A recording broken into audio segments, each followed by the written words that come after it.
Seeing Past Time series. The reason I'm doing the series is because I'm going to download the videos and put them on a page alongside some audio. But it's so obvious, but we've been brainwashed to think linear time instead of repeat time. We've been brainwashed. But they're trying to tell you in the movies, the time travel movies, you don't really want to be a time traveler. You want to leave time. You want to escape time. But the cycles of time, every day's the same. Nothing new under the sun. The Bible says it. You reap what you sow. So if I put a seed in, a watermelon seed, over enough cycles, the watermelon appears. The seed has the watermelon in it. I want you to think about what I'm saying. You know, all these channels talk about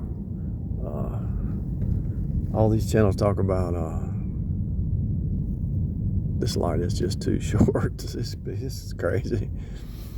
All these channels on YouTube talk about manifesting or whatever. Well, the Bible and the earth plane, everything in front of you tells you how it works.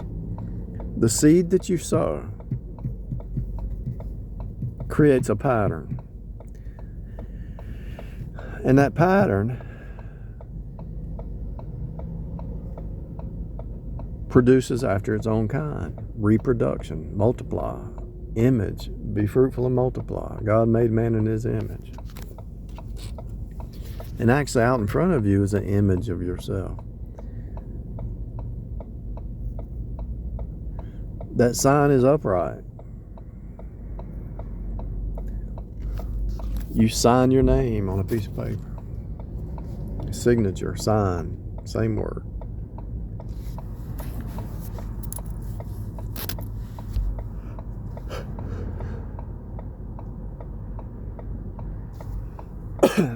I could be in your city right now and see the same setup, the same bridge set up, the same, it might not be exact, but it's the same. It's close enough to be the same. There's a teardrop on behind that car right there. If I go to your city, I'll see a teardrop eventually. It's the same stuff repeating over and over and over and over. And so they don't want you to see past time because they want you to think it's linear. They want you to because the word time means happen or chance, right? Well, things do happen. But one way to avoid the happenstance is to plan it, to set a pattern, to plan, to hedge. So let's say you invested $1 million in a stock.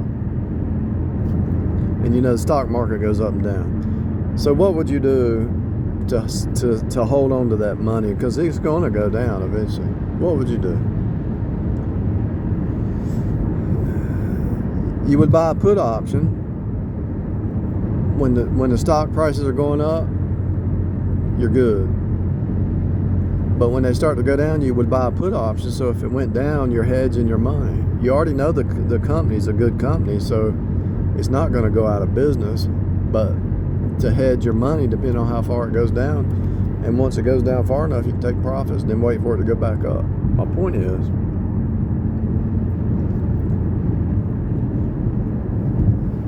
if you set a pattern, you can set a hedge.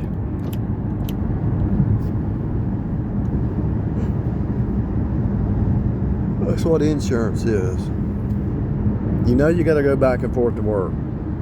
You know you might have a wreck. And since I said that, we'll probably see a wreck on the side of the road somewhere. Hope I don't have a wreck. But if you put insurance out there, you got to go back and forth to work. So you set a hedge with that insurance. Something happens, your car's paid for. plan ahead for the problem. You foresee the problem before the problem appears. You already know the problem. I'll give you an example. The insurance companies will go around and see if your roof is fine, like if you have good shingles. Because if you don't replace your roof, it's going to leak and it's going to cause problems in the rest of the house.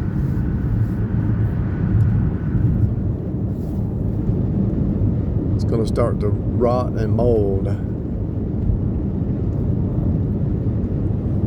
What I'm saying is, you check your roof as a hedge. You check the air in your tire as a hedge. You plan ahead. Could I hit a obstacle in the road and get a flat tire? Yeah, but I have a spare in the back. Well, what if 2 flat tires? Well, then I get a tow truck.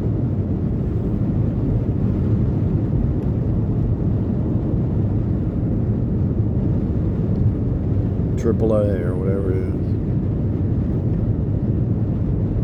You hedge your business. You hedge your investments. You hedge your words. You got to be careful what you say, because it will come back to bite you. So you put a hedge on your words, a hedge on what you're going to say, and you can do that with your thoughts. Because this is a reflecting pond, and so what you put out comes back. The Bible says it, you reap what you sow. If you sow truth,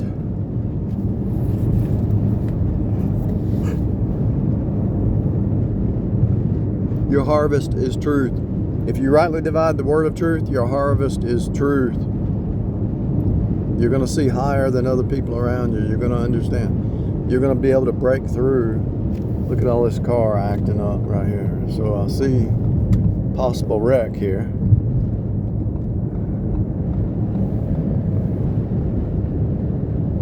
Especially that red car and a red truck together. 3 of them.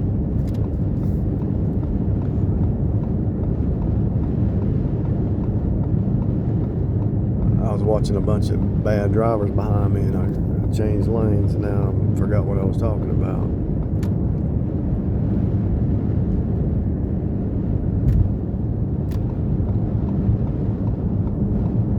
Lost my train of thought.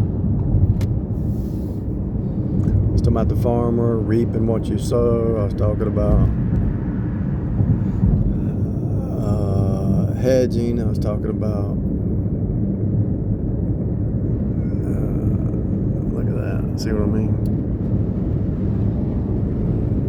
I think I avoided an accident.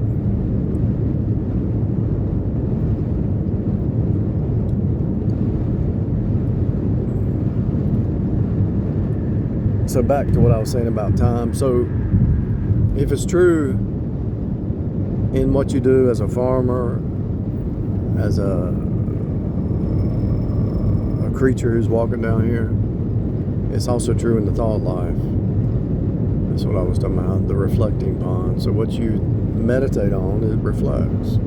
It has to. The truth always reflects.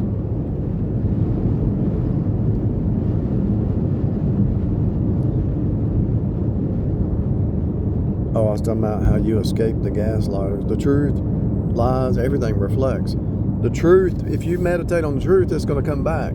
And you're going to be able to see through the gaslighters, the delusional gaslighters. That's what I was talking. That's what I was leading to. The truth will protect you, and you can see past the Jezebel, the narcissist, the gaslighters, the legalists, and all that stuff. But a person who's not meditating on truth, they're going to be caught up in it.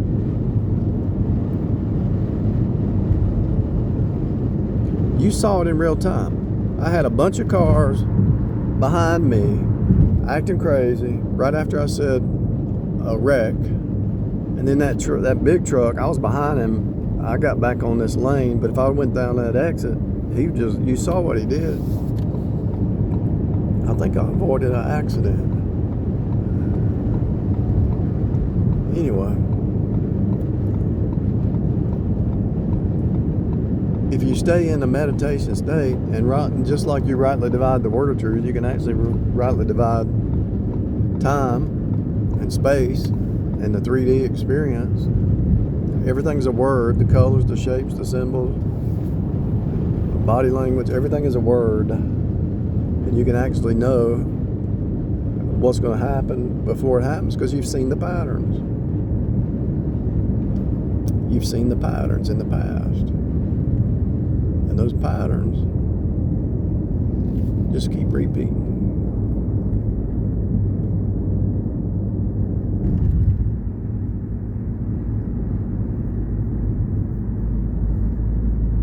The patterns just keep repeating.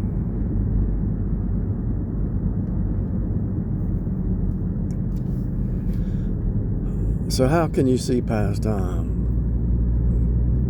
You have to understand time is not linear. And I already know what somebody's going to say. Well, what about dispensations? Well, Jesus is the same today, yesterday, forever. God is the same today, yesterday, forever. God is always the same. So every dispensation is still the same truth. It just was revealed to man. That's why it feels like it's linear. It's just stuff's being revealed. Man is not ready for certain truths. Like quantum physics didn't come about till 1940, and it's 2020, and it took 100 years for people to start accepting that, hey, quantum physics is a real thing. You collapse the wave function, and it appears. When you observe it, it appears. So that's what I'm talking about. If you can observe a state of electron and make it appear, where is time? In quantum physics, where is time? If an object can be over there and you teleport it over here, where's the time? It's instant teleportation. There's no time. So what is time?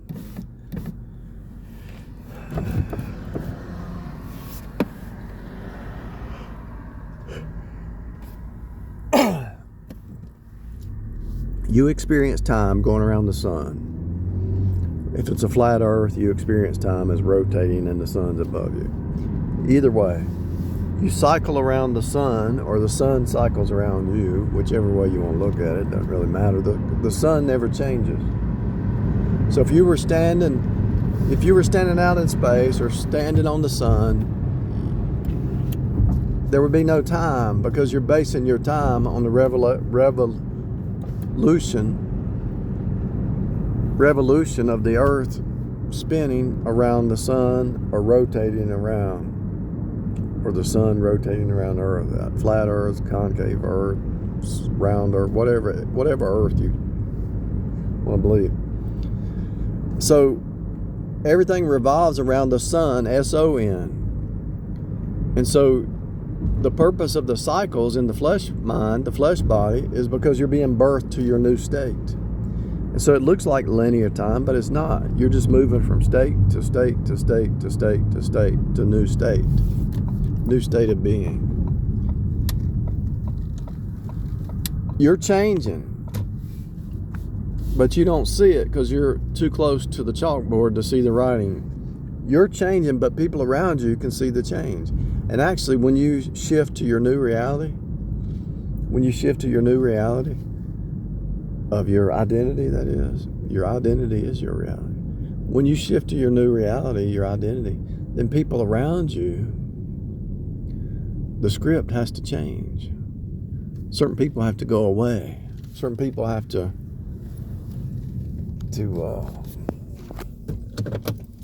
get out of your storyline, because you've already learned your lesson.